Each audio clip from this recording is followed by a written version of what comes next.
एक गांव के बाजार में रमेश बोलकर एक व्यक्ति एक छोटा सा फूड कार्ट लगाकर उस पर भजिया और बोंडे बेचते हुए खुशी से जी रहा था। रमेश के उस फूड कार्ट के नजदीक में सुरेश बोलकर एक व्यक्ति फ्राइड राइस वगैरह बेचते हुए रमेश को कब टक्कर दूंगा करके राह देखते रहता है। ऐसे ही रहते हुए एक दिन दो कस्टमर सुरेश के पास फ्राइड राइस खा रहे थे। उसमें से एक कस्टमर दूसरे से, क्या पता नहीं क्यों रमेश भैया आज दुकान नहीं खोले, कुछ भी बोलो यार, उनके गाड़ी पर भजिया और बोंडे बहुत ही बढ़िया रहते हैं, ऐसे कहता है। तो दूसरा व्यक्ति, सच में बहुत ही मस्त रहता है यार, मैंने वैसा टेस्ट कभी भी नहीं खाया अब तक। आज क्या हुआ, रमेश ने दुकान नहीं लगाया, अपने को फ्राइड राइस खाना पड़ रहा है यार, ऐसा बोलते हैं। वो बात सुनते ही सुरेश को बहुत गुस्सा आता है और सुरेश अपने मन में, अरे रमेश तू यहाँ पर कभी वापस नहीं आने को होना रे, ऐसा करूंगा रे, कैसे ये कस्टमर तेरे पास आते हैं मैं भी देखूंगा करके सोचता है। और सुरेश आधी रात को रमेश के फूड कार्ट के पास जाता है और बंद। अगर अभी तक चैनल सब्सक्राइब नहीं किया तो अभी सब्सक्राइब करो और बेल आइकन प्रेस करना मत भूलो। किए हुए फूड कार्ट को वो देखता है, कार्ट को लगे इलेक्ट्रिक वायर काटता है और उस कार्ट को तोड़ फोड़ डालता है। अगले दिन रमेश वहाँ पर आता है और रमेश उसके फूड कार्ट को देखकर, हे भगवान ये क्या हो गया, मेरा फूड कार्ट ऐसा हो गया, एक दिन के लिए गांव जाकर आया तो ऐसा हो गया करके सोचकर भागते हुए सुरेश के पास आता है और वो, सुरेश भैया मेरे फूड कार्ट का ये हाल कैसे हो गया भैया, आपको कुछ पता है क्या करके पूछता है। सुरेश, क्या बात कर रहा है रमेश, तेरे फूड कार्ट को देखना ही मेरा काम है क्या, और जाते वक्त तूने मुझे बताया भी नहीं, और मैं अपने काम में हूँ, ऐसा किसने किया मुझे नहीं पता, ऐसा कहता है। रमेश, माफ करना भैया, सॉरी कहते हुए वहाँ से भागते हुए अपने गाड़ी के पास आकर उसको सुधारने की कोशिश करता है तो उस गाड़ी को लगे इलेक्ट्रिक वायर पूरे कटे हुए थे। इससे वो खाना बनाते रहते वक्त कम उजाले से बराबर नहीं दिख रहा था। वो मच्छर मारते हुए बहुत परेशानी झेल रहा था।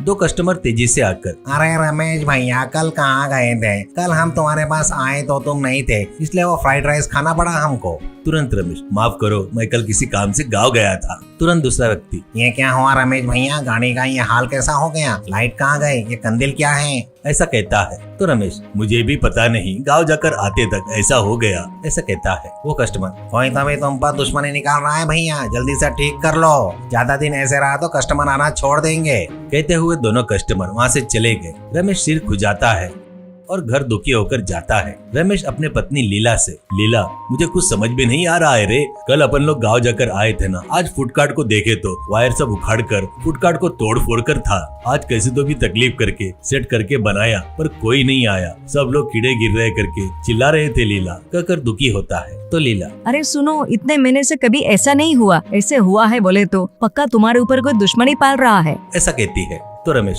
क्या बात कर रही हो लीला, चूहे वगैरह ने काटा होगा, दुश्मनी करने के लिए अपने पास क्या है लीला, हर रोज बेचेंगे तो शाम तक पैसे आएंगे और जिएंगे अपन लोग, गरीब से कौन दुश्मनी रखेगा लीला। लीला, वैसा मत बोलो जी, गरीब लोग के ऊपर ही अमीर लोग दुश्मनी पालते हैं, फिर भी ये सब से कुछ लेना देना नहीं है, आप थोड़ा संभल कर रहो, ऐसा कहती है। अगले दिन फूड कार्ट सेट करके अपना खाना पकाना शुरू करता है पर गैस सिलेंडर खत्म हो जाता है। तो रमेश फिर से सुरेश के पास आकर, अरे सुरेश भैया एक्स्ट्रा सिलेंडर है तो दे दो ना प्लीज, दामू गांव में नहीं है, वो आते ही आपको लाकर वापस दे दूंगा, ऐसा कहता है। सुरेश, अरे सॉरी रमेश रे, मेरा भी सिलेंडर अभी खत्म हो गया, ये लगाने जा रहा था, उतने में तू आकर पूछ रहा है, बुरा मत मानना यार, ऐसा कहता है। रमेश दुखी होकर आकर खड़ा हो जाता है। उस दिन खाना आधे में ही रुक जाता है। वो देखकर सुरेश हंसते हुए मन में, ये दामू कभी नहीं आएगा, उसको मैंने दूसरा काम सेट करके दूसरे गांव में भिजवा दिया हूँ, गैस सिलेंडर चाहिए बोले तो तेरे को खुद जाकर लाना होगा, तुझे ये बात कभी पता नहीं होने दूंगा करके सोचता है। अब दुखी होकर रमेश घर आता है तो लीला क्या हुआ करके पूछती है। रमेश जो हुआ सब बताता है। बहुत सोचकर लीला, एक काम करो जी, मेरे भैया सोलर पैनल बेच रहे हैं, अपन अपने गाड़ी में वो फिक्स करेंगे, ऐसा कहती है। वो लोग बोले वैसे ही सोलर पावर पैनल फिक्स करते हैं। इससे इलेक्ट्रिसिटी और गैस की भी जरूरत नहीं पड़कर बढ़िया रमेश खुशी से खाना बनाने लगा। उस सोलर पावर कुकिंग को देखने के लिए गांव के लोग लाइन लगाते हैं। ऐसे रमेश आगे बढ़ गया और सुरेश नीचे ही रह गया। ऐसे सोलर पावर कुकिंग से रमेश उस गांव में फिर से फेमस हो गया।